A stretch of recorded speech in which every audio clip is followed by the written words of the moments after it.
Welcome to the Football Show on PLZ Soccer, sponsored by Arnold Clark. I'm Peter Martin. It's Monday. We are in a better frame of mind. All three guests with a smile on their face: Alan Ruff, Barry Ferguson and Leanne Crichton, here with quite a lot on our mind, especially with Scotland.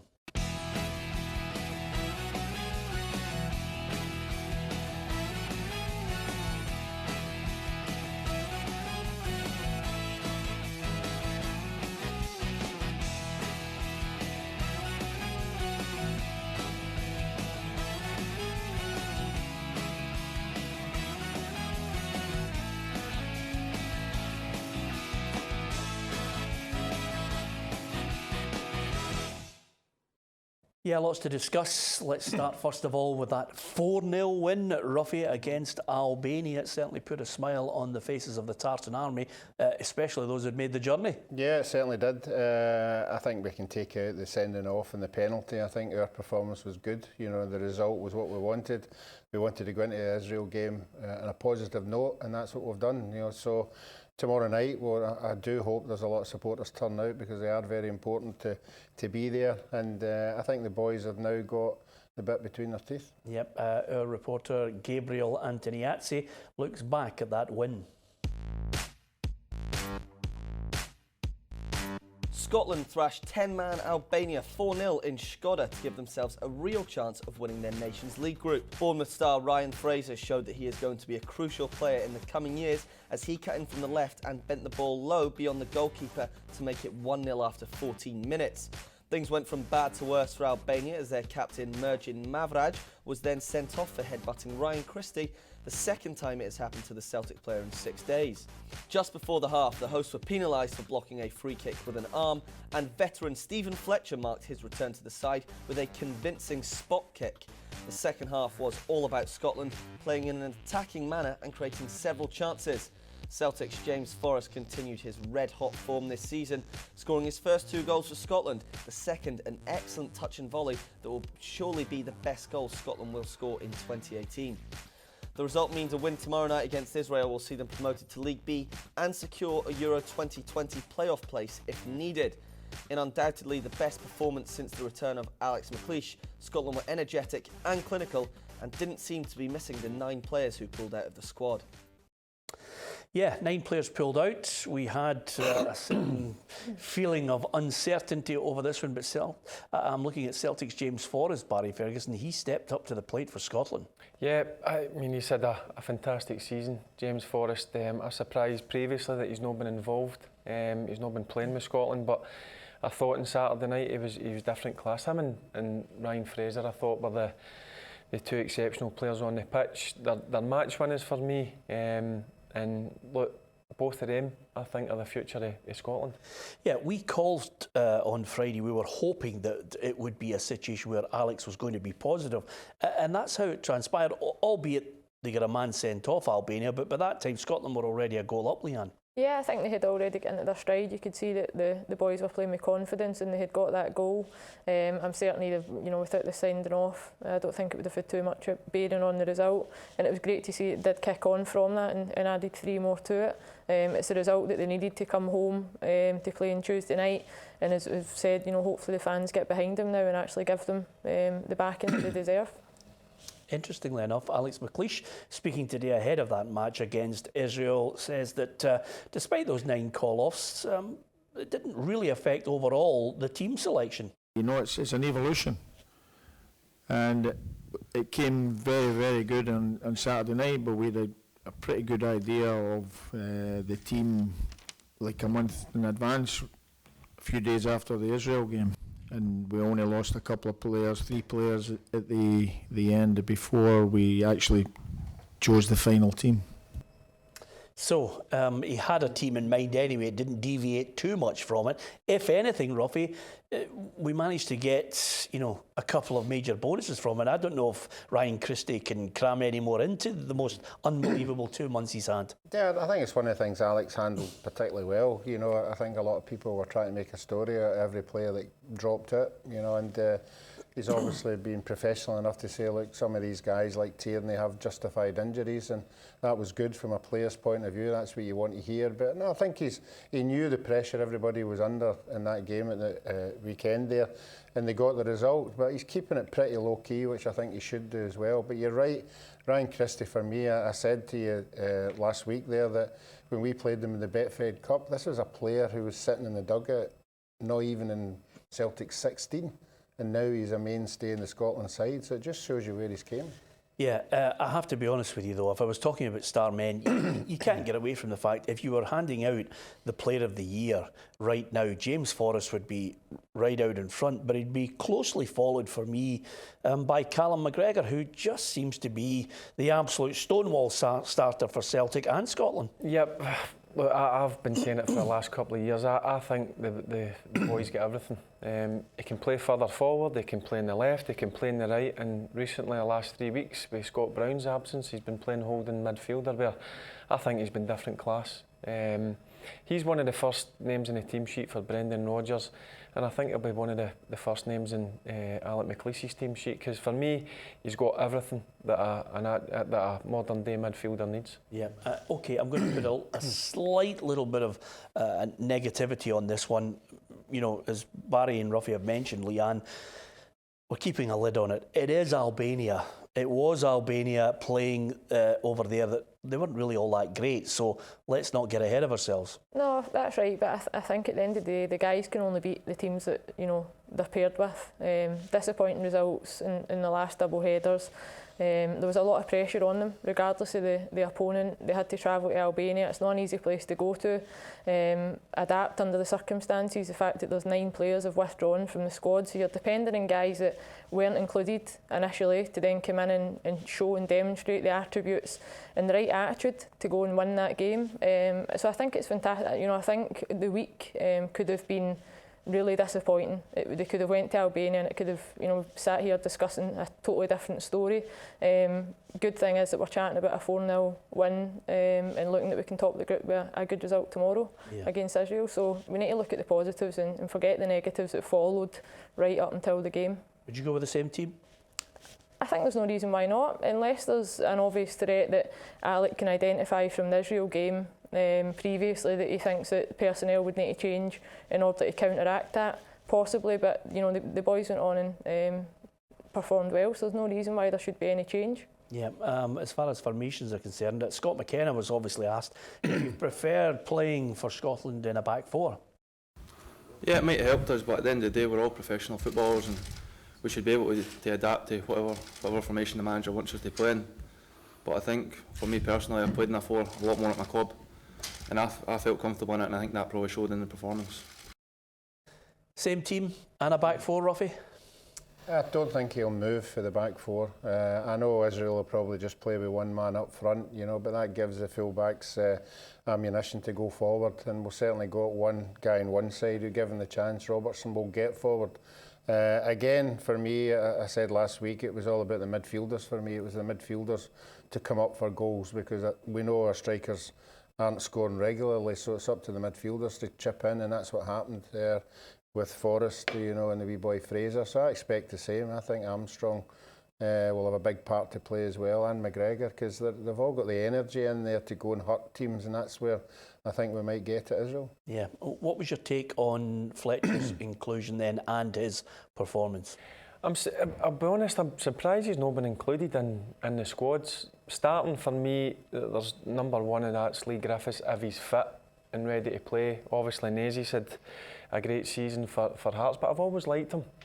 He's probably not a natural goal scorer, but he's got a great touch. He can bring the midfielders into play, and I thought he'd done really well. And obviously, he got his goal for the penalty. So it was a great comeback game for him. And for me, I think Alec will be crazy to change it. I think the players will be high in confidence. I think that system as well suits Scotland.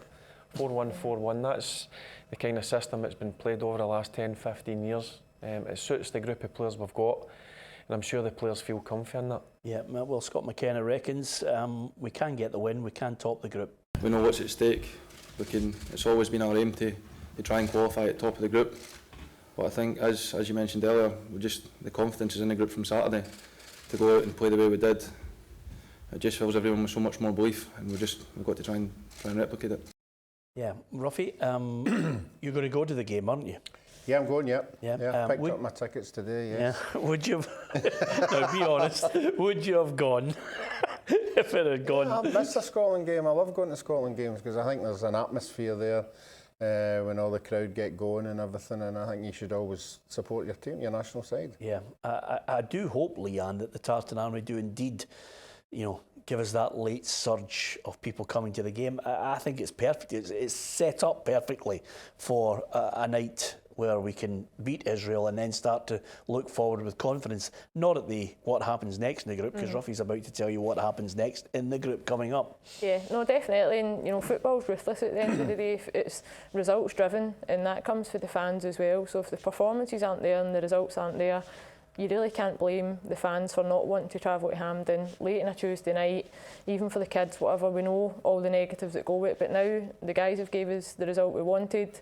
Hopefully they do come out, get behind the team, get to Hampden, create the atmosphere that Ruffy's speaking about, because without a decent crowd in Hampden, we know that everybody speaks about how the atmosphere is lacking at times. So I'm looking forward to it. I'm hopefully going to get along to the game as well, and it's one game in Scotland that I would look to take my younger nieces and nephew to as well. I think it can be a really valuable experience for them, and especially Scotland going to win, then it's what we're all looking for.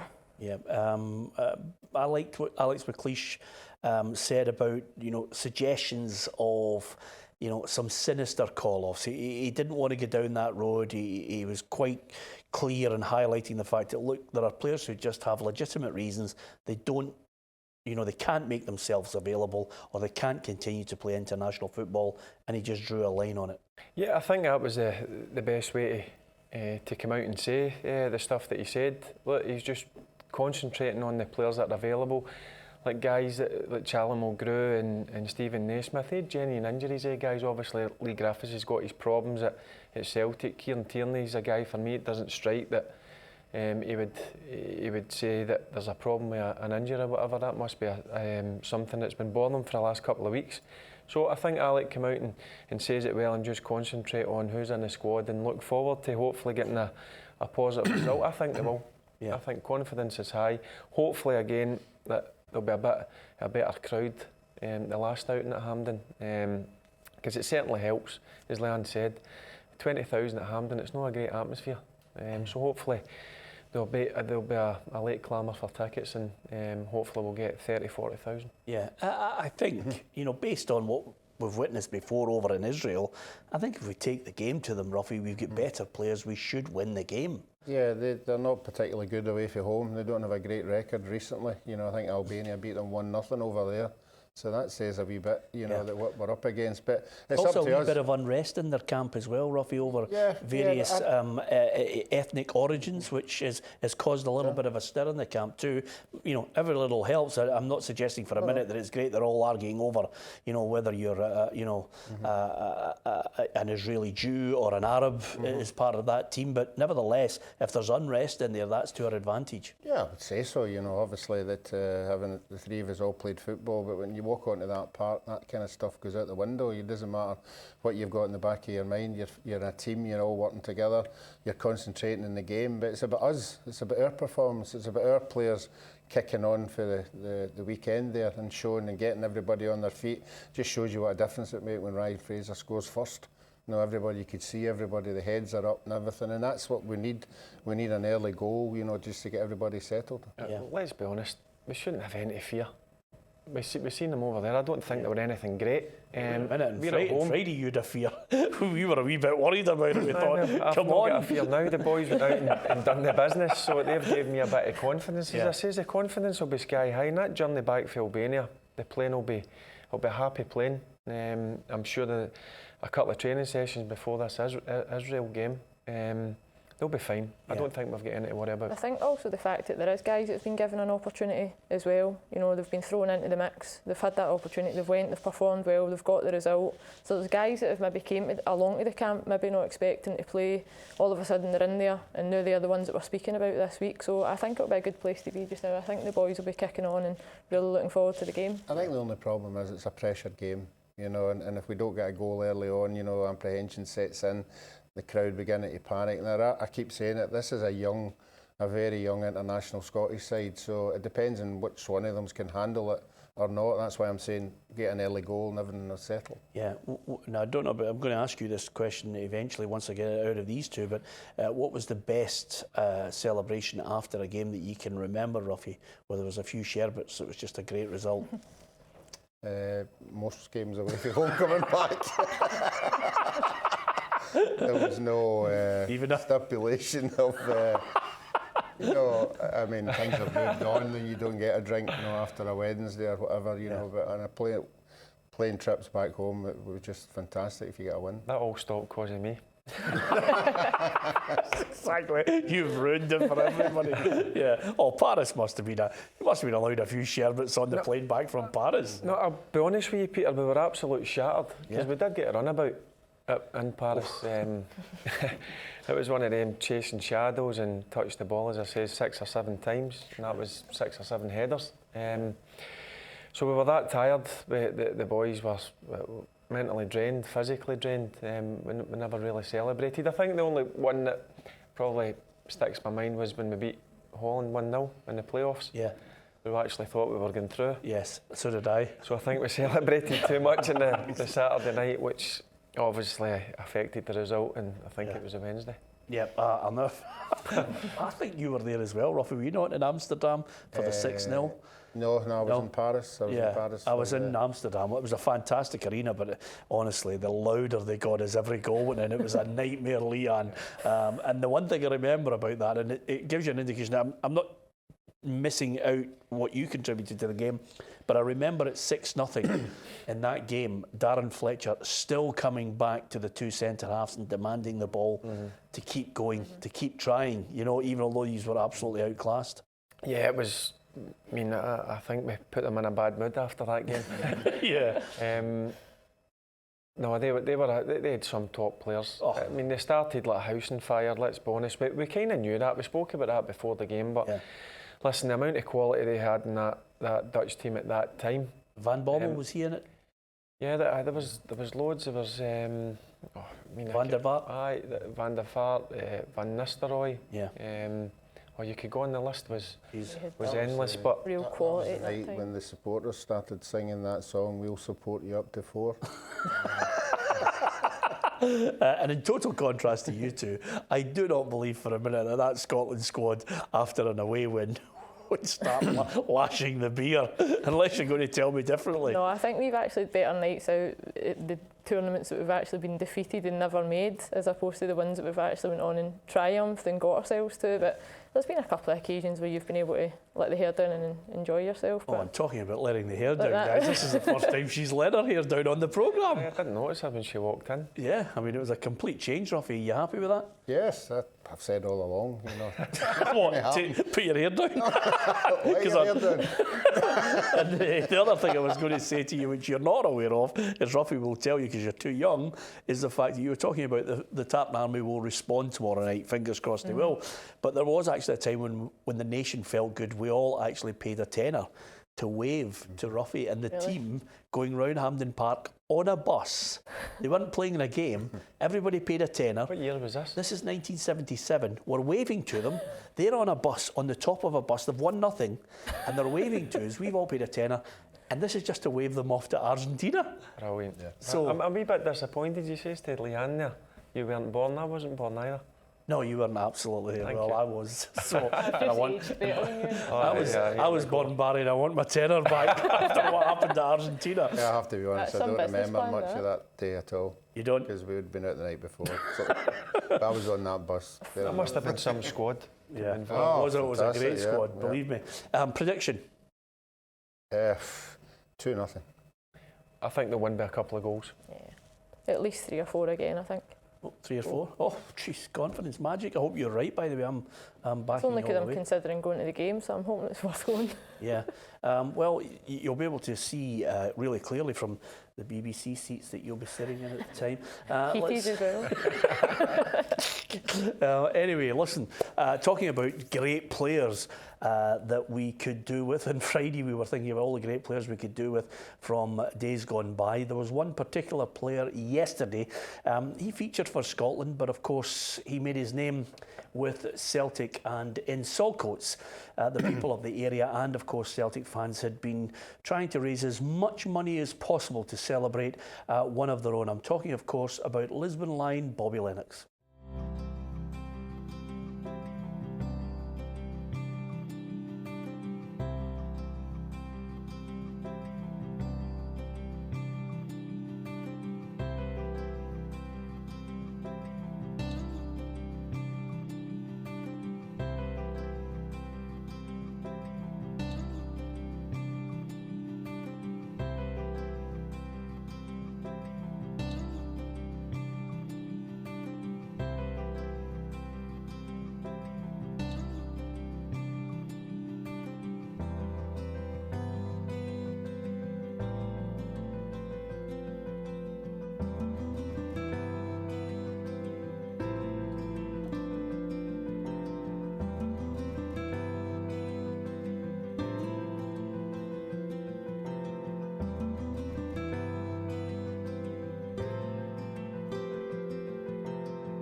What a player, Bobby Lennox, Ruffy. Yeah, what a guy. You know, he was in the coaching staff when I was at Celtic, and he took the reserve team, and you could see all the young players knew exactly who he was and what he'd done in the game, and he got so much respect out of these young players, and even off the park as well. He was really good fun. Yeah, absolutely. And nice touch there. John Gregg was there yesterday as well. That rivalry, but the friendship has lasted an eternity with lots of the players from that era. Yep, I read that. That's superb. I mean, that sums Gregg up. You know what I mean?